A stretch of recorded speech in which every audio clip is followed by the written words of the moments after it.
विद्यालय के प्रधानाचार्य आदरणीय श्री प्रमोद कुमार सिंह जी, मंचस्थ समस्त प्राध्यापक और प्राध्यापिका महोदय, मंच के नीचे भी विराजमान प्राध्यापक और प्राध्यापिकाएं, प्रिय छात्र और छात्राओं, मैं मौके की नजाकत को देखते हुए अपना भाषण स्थगित करता हूं। उसकी जगह भाषण की एक संक्षिप्तिका आपके सामने प्रस्तुत करता हूं। भाषण का अवसर मुझे लगता है आज नहीं है।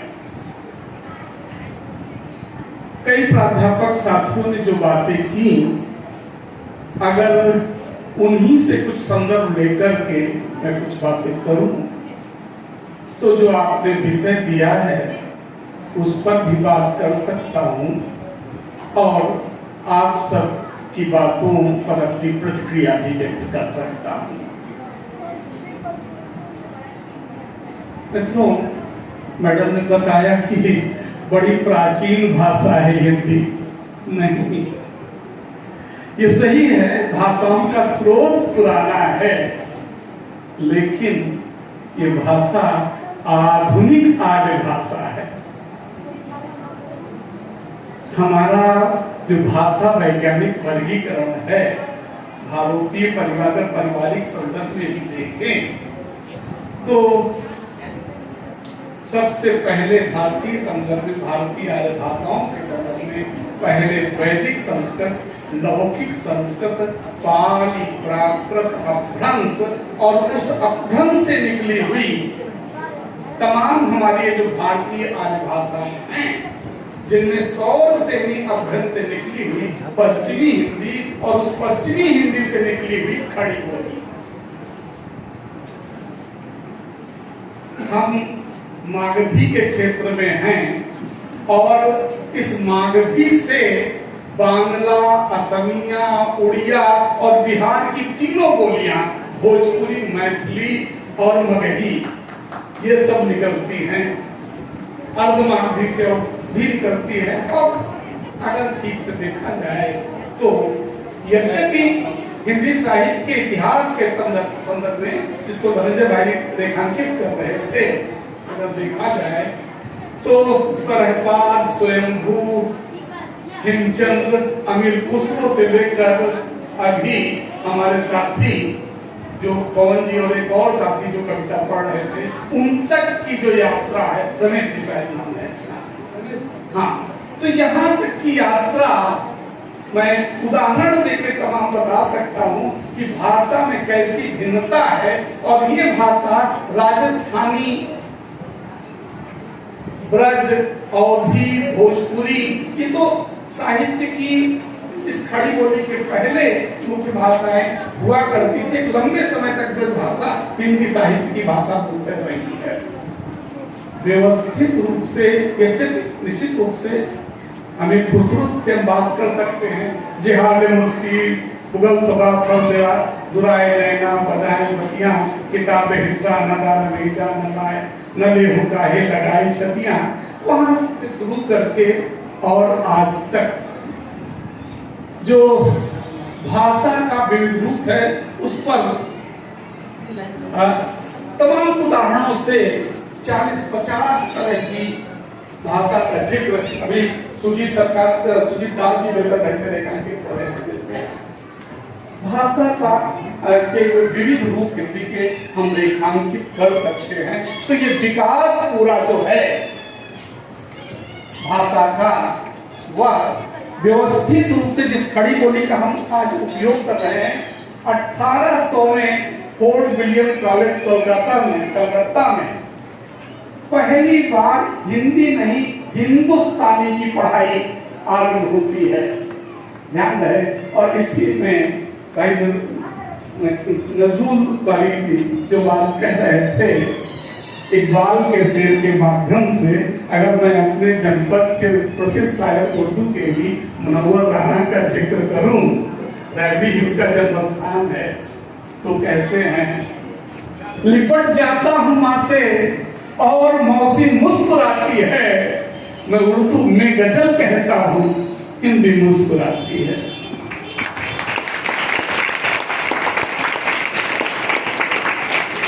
एक और जिक्र किया उन्होंने विशेष संदर्भ में उसका जिक्र किया कि भाषा में मिश्रण नहीं होना चाहिए।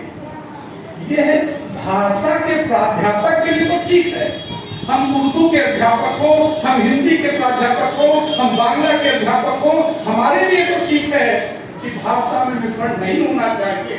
लेकिन आम बोलचाल में अगर भाषा में मिश्रण नहीं होगा, भाषा मर जाएगी। इसलिए भाषा में मिश्रण बोलचाल में, ध्यान रखें, बाबा रेखांकित कर रहा हूं, बोलचाल में भाषा का मिश्रण अत्यंत आवश्यक है। मिश्रण न होने की स्थिति में भाषा का मरना तय है। और हिंदी उर्दू तो इस तरह से निकट हैं, दुनिया की कोई भाषा अगर लिपि बदल दी जाए, हिंदी की लिपि फारसी कर दी जाए, पहले थी भी हिंदी फारसी में लिखी जाती थी, पता नहीं आप सबको पता है कि नहीं, देवनागरी के पहले, और उर्दू अगर देवनागरी में लिख दी जाए तो दोनों भाषा के मध्य का अंतर दुनिया की किसी भाषा के इतनी नैकट नहीं होगा जितना इन दो भाषाओं में। और हम सब जानते हैं उर्दू के सारे शायर हिंदी देवनागरी में फारसी से ज्यादा पढ़े जाते होंगे मुझे लगता है।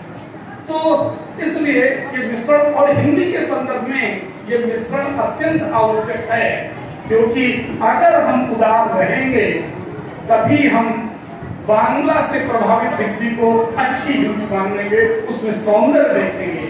तमिल में से प्रभावित हिंदी को हम उसका बेहतर मानेंगे, वहां सौंदर्य उसमें मानेंगे। हम पूरे भारत की तमाम भाषाओं से जहां जहां हम चाहते हैं कि हिंदी का प्रचार प्रसार हो, वहां एकदम आवश्यक है कि हम वहां की भाषा का प्रभाव, उसके टोन को स्वीकार करें। बोलचाल की भाषा में ख्याल है, लिखित भाषा का संदर्भ अलग है, लेकिन बोलचाल की भाषा में हम वो जो है स्वीकार करें, ये एकदम अनिवार्य है। अगर ऐसा नहीं करेंगे तो हिंदी का विकास तो कतई संभव है ही नहीं। किसी भी भाषा का अगर वो उनके मध्य समन्वय की स्थिति नहीं आती तो विकास संभव नहीं है। दूसरा एक संदर्भ कि हम हिंदी दिवस, हिंदी पखवाड़ा इत्यादि की बातें करते तो हैं, लेकिन ध्यान रहे ये हिंदी दिवस का कहा तो हिंदी दिवस जाता है, लेकिन ये राजभाषा हिंदी दिवस है जिसका जिक्र किया गया। हम हिंदी पढ़ने पढ़ाने वाले लोग, हिंदी माध्यम से पढ़ाने वाले लोगों के लिए एक दिन की हिंदी नहीं है, सप्ताह भर की हिंदी नहीं है, एक पखवाड़े की हिंदी नहीं है, ये पूरे जीवन की भाषा है, हमारे रोजमर्रा के जीवन की भाषा है, ये एक दिन की भाषा नहीं है। तो इसलिए केवल पखवाड़े तक सीमित करने का इसका कोई मतलब नहीं। और एक चीज, अगर इस राष्ट्रभाषा की बात होती है, भारत जैसे विशाल देश को समझेंगे तो अच्छी तरह से इस बात को समझ पाएंगे। तो हम लोग बोलते हैं कि इस्राइल ने अपनी मातृभाषा रखी। एक तो हम लोकतंत्र हैं, दूसरे हमारी जनसंख्या देखिए और तमाम भाषाओं को बोलने वाले लोगों को देखिए कि उनकी संख्या करोड़ों में है। इसलिए ये जरूरी है, जो भारतीय संविधान में उनका संशोधन करके तय किया गया कि हम त्रिभाषा सूत्र का पालन करेंगे। बहुत जरूरी है कि हिंदी को हम जाने, लेकिन ये और भी जरूरी है कि हिंदी भाषी लोग जिस भी प्रांत में रह रहे हों, कम से कम बोलचाल की भाषा के रूप में उस भाषा को मन से अपनाएं, व्यवस्था से नहीं। अगर हम बंगाल में हैं तो हमें बांग्ला मन से अपनानी चाहिए, अगर हम केरल में हैं तो हमें मलयालम मन से अपनानी चाहिए, अगर हम गुजरात में हैं तो हमें गुजराती पूरे भारत में। अगर त्रिभाषा सूत्र का पालन नहीं करेंगे तो चाहे जितनी कोशिश आप कर लें, क्योंकि व्यक्ति की अस्मिता की पहचान और धर्मवाद की चीज होगी, लिंगवाद की चीज होगी, जातिवाद की चीज होगी, लेकिन भाषा सबसे पहली चीज अस्मिताबोध के लिए है। भाषा सबसे संवेदनशील मुद्दा है। इस चीज को हम अच्छी तरह से समझते हैं, इसलिए इस त्रिभाषा सूत्र का भी पालन हमें करना होगा। और ये 1800 से अब तक का विकल्प में तमाम जिक्र 49, 50 या और भी बात की तब 65 जो राजभाषा अधिनियम है सबका चेक कर, लेकिन उसकी उपयोगिता नहीं है। हाँ, एक समय ऐसा आ गया था 91 के बाद, ग्लोबलाइजेशन के बाद, भूमंडलीकरण के बाद, कि लग रहा था कि लिपियां समाप्त हो जाएंगी, भारतीय भाषाओं की लिपियां ही समाप्त हो जाएंगी। वैसे भी हम में से तमाम लोग, मैं नहीं जानता हूं कितने लोग हैं जो हिंदी को सोशल मीडिया पर देवनागरी में लिखते हैं, कितने लोग व्हाट्सएप में देवनागरी का प्रयोग करते हैं, कितने लोग, और बहुत कम संख्या है। लेकिन फिर भी तकनीक ने हमें से सुविधा दी, 2000 के बाद ये सुविधा मिली। इसके पहले कृतदेव वगैरह में जो हम लोग टाइप करते थे, अगर किसी दूसरे कंप्यूटर पर जाता था, किसी को मेल करते थे, अगर फॉन्ट उसके पास नहीं है तो वो जो है संकेतों में बदल जाती थी लिपि, क्योंकि कंप्यूटर तक की कोई लिपि नहीं है, उसके संकेत है, लिपि उसको हम देते हैं, तकनीशियन देते हैं। तो इसलिए सारी भारतीय भाषाओं के संदर्भ में ये लगा था कि ये सब रोमन में हो जाएगी, क्योंकि हम सब रोमन में लिखने लगे थे। अभी मेरे 4500 के आसपास फेसबुक पर मित्र होंगे, कोई भी मुझे रोमन में लिखता हुआ नहीं दिखाई पड़ता। 2-4 लोगों को अलग बात है, नहीं तो सब देवनागरी का उपयोग कर रहे। ये आसान नहीं है। इसको किस तरह से अभी 2007 में गूगल ने और 2008 में माइक्रोसॉफ्ट ने इस काम को इतना बेहतर कर दिया कि आप हिंदी सहित सारी भारतीय भाषाओं को बड़े आराम से जिस लिपि में चाहें उस लिपि पे लिख सकते हैं। ये बड़ी आज की हिंदी, कल की हिंदी का जिक्र, और आज की हिंदी इतनी बेहतर हो रही है कि बोलचाल में तो है ही, बोलचाल की हिंदी को कोई समाप्त करने वाला नहीं है।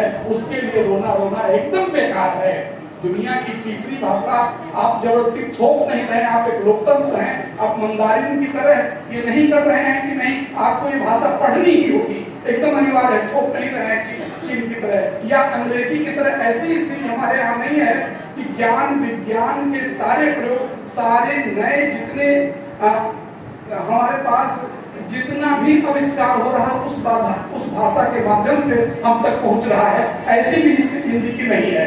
अन्यथा मजबूरी में इसको माइक हम कहने में हम सहज हैं, ध्वनि विस्तारक यंत्र जो है कहने में हमें असुविधा है। हम और तमाम मोबाइल को मोबाइल कहने में हमको सहजता, क्योंकि जहां से जो शब्द आते हैं हमें उस रूप में उसे ग्रहण करने में सुविधा होती है, सहजता होती है। इसलिए उन शब्दों को हम उस रूप में स्वीकार कर लें, भाषा के मिश्रण से मिले, उसके अनुवाद के लिए बहुत अधिक कोशिशें, ठीक है, व्याकरण के संदर्भ में, वाक्य विन्यास के संदर्भ में करें, लेकिन शब्दों के संदर्भ में अगर आप अनुवाद करने जाएंगे और उस अनुवाद में मुख सुख नहीं मिलेगा तो वो भाषा चल नहीं पाएगी, उसका कोई मतलब नहीं होगा।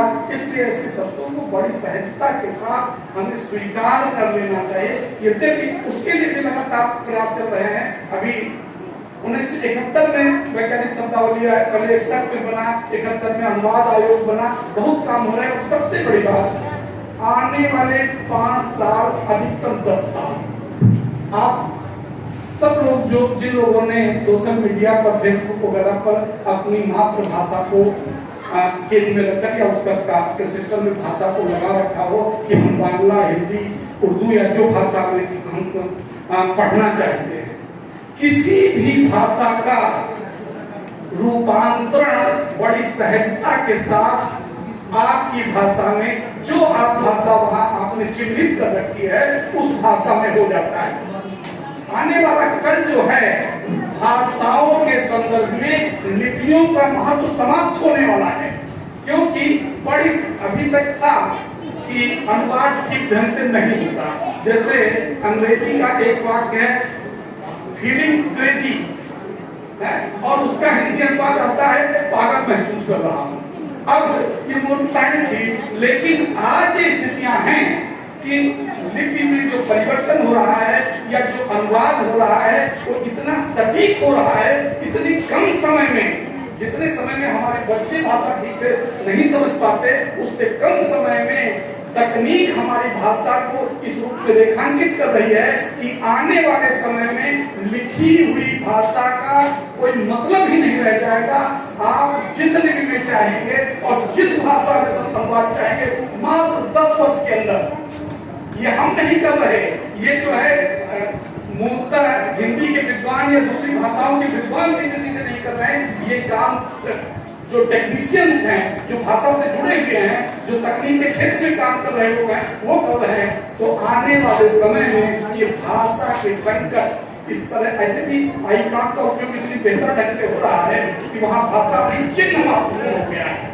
तो अभी यही मैं समझ रहा हूँ कि आज अवसर नहीं है, मैं कभी आऊंगा तो विस्तार के साथ, जो मैं केवल धड़धड़ाते हुए राजधानी की तरह निकल गया हूँ, मैं बड़े आराम के साथ आपसे पूरे संदर्भ में बातचीत करूंगा।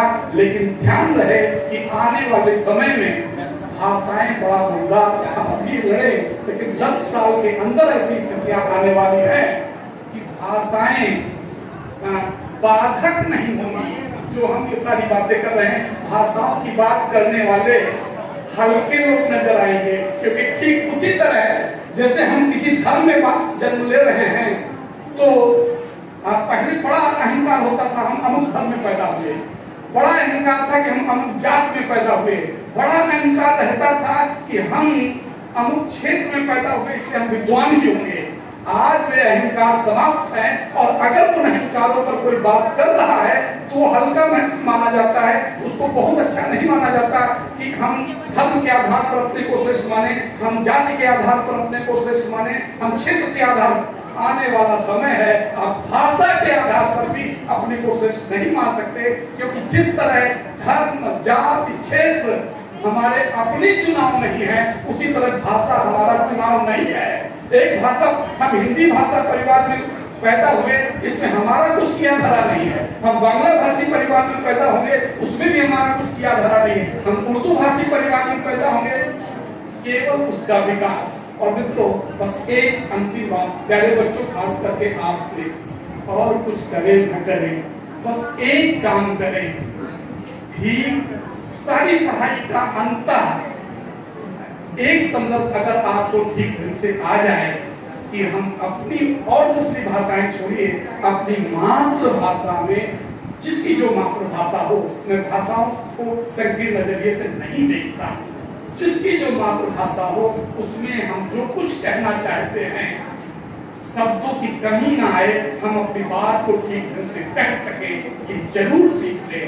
और इसके बाद हम अपनी बातों को लिपिबद्ध भी कर सके, लिख भी सके, कम से कम अपनी मातृभाषा में। इतना भी सीख लेंगे इस स्कूल में तो ये बड़ी बात होगी, और प्राध्यापक साथी इतना भी कर पाएंगे, मुझे लगता बड़ी बात होगी। आज कितना ही, फिर कभी और बातें करूंगा।